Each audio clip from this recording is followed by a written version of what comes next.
Hey, we had a little difficulty with our recording last night, so I've created this video to explain to you what you need to do to have the material from the class last evening. So basically, what we did was to give you a sense of another measurement about yourself as a leader. Now, I can't tell you any more about what that is yet without introducing some bias into your results. So you're going to need to stop this video at certain points and go off and do an activity before you come back to it, because if you watch ahead, then the whole process here is going to collapse and you won't get the learning that you need from it. So the first thing to do is to go into the classroom, and in the Blackboard Content tab at the very top I have one called McClellan Activity. And you'll see that there are two PDF files there, one called Sitting Man and the other called Two Scientists. Those are two different pictures. And what you should do is, for each picture, you need to write a story. Take about 10 minutes and write as much as you can about a story of that picture. The more you write, the more valid your results will be. So you can also click on the third link that's there, TAT Instructions, and it gives you the questions that should guide your story. Basically, you should write about who's the person or people in the picture, what are they thinking about, what led up to that picture being taken. Think of it as a photograph, maybe it's a drawing, no. What's going to happen afterwards, what are they planning to do, what have they already done. Be as creative as possible, give the people names. The more creative you are, the more valid your results will be. So spend about 10 minutes doing that. Now, if you would like, it would be even better if you could, in addition to yourself, get someone else, a boyfriend, girlfriend, significant other, friend, anyone else who would maybe take 10 minutes and write a story about one of them for you. So ideally, get one other person to write a story, and you write a 10-minute story for each of those two pictures. So please stop the recording here and go off and write your stories, and don't start the recording back until you already have the stories written. Okay, I'm going to pause for a second while you go off and write stories. Okay, now you are back. So once you have written these stories, what you have done is to complete a thematic apperception test.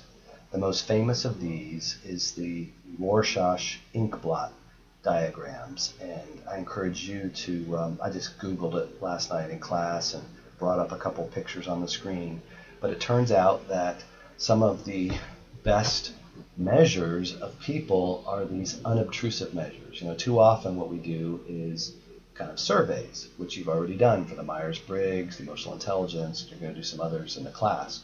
But surveys bring with them some pretty significant disadvantages. One is that people aren't always truthful about it. People aren't always self-aware enough to really know what the best response would be. Sometimes people put down what they think they ought to be. So for a variety of reasons, we don't get valid input, even though the survey instruments themselves have been thoroughly validated and are known to be reliable. So if we can find unobtrusive measures, in other words, if we can find ways of making determinations about people so that they don't have to provide input that may be skewed, and also don't realize that they're providing input, because another thing we can do is just observe people, right? What if we followed you around at work with a camera, video camera, all day long? Boy, that would be the most productive day of work you've ever had, right? Because you would alter your behavior because of being observed. So the term unobtrusive means you don't realize that you're being measured. So that's what happens with these thematic apperception tests. And you'll see in a presentation that I'll refer to in just a moment, they can be incredibly accurate. So what you will now do, just for fun and just for practice, is you're going to score your own stories, and if you've got a friend or someone else to write another story, you can score the other person's story as well.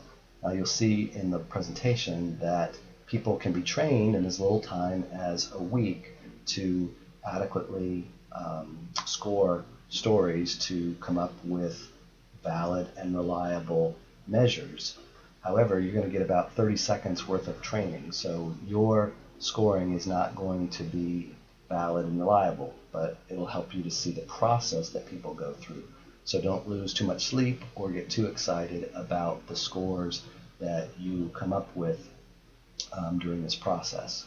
So the way that you're going to score it is pull up the third link under McClellan activity, which is a PowerPoint slide, and go to slide number 5, and there you'll see a -1, a 0, and a +1.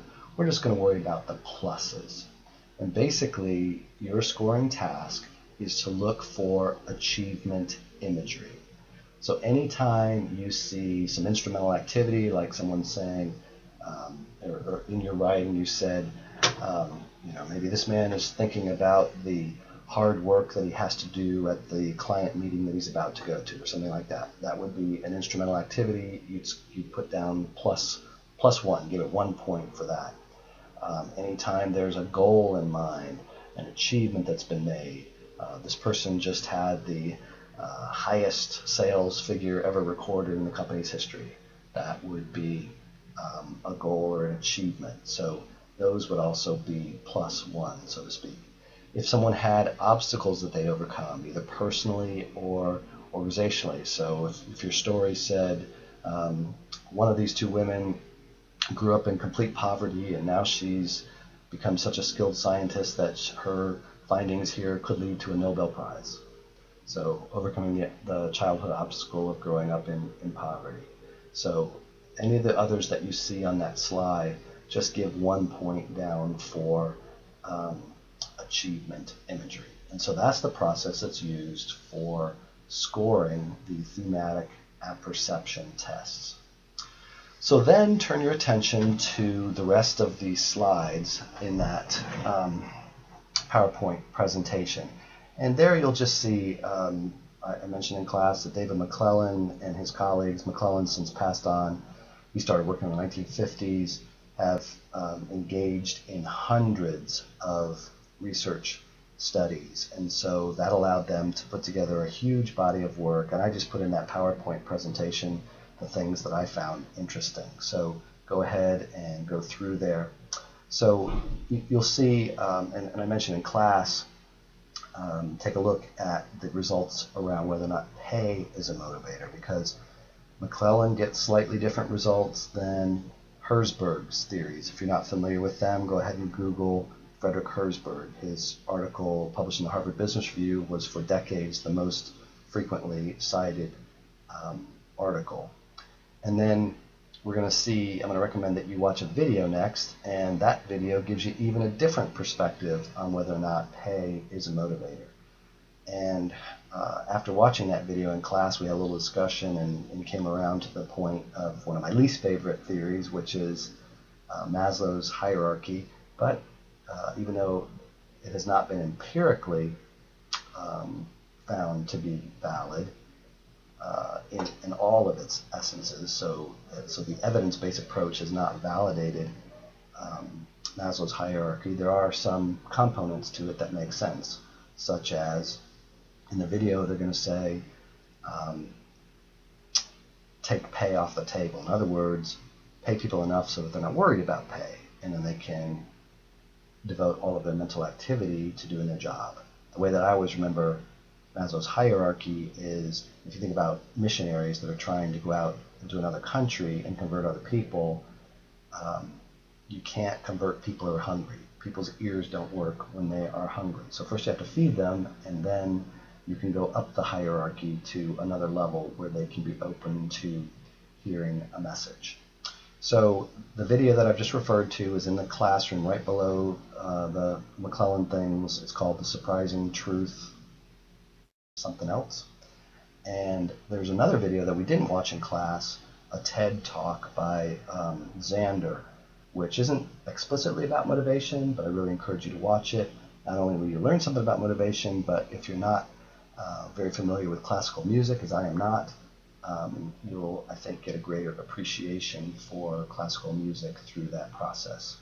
So if you get all those things done, then you will be in the same position you would be if you had seen an actual recording of last night's class. If you have any questions at all, post them in the questions discussion board.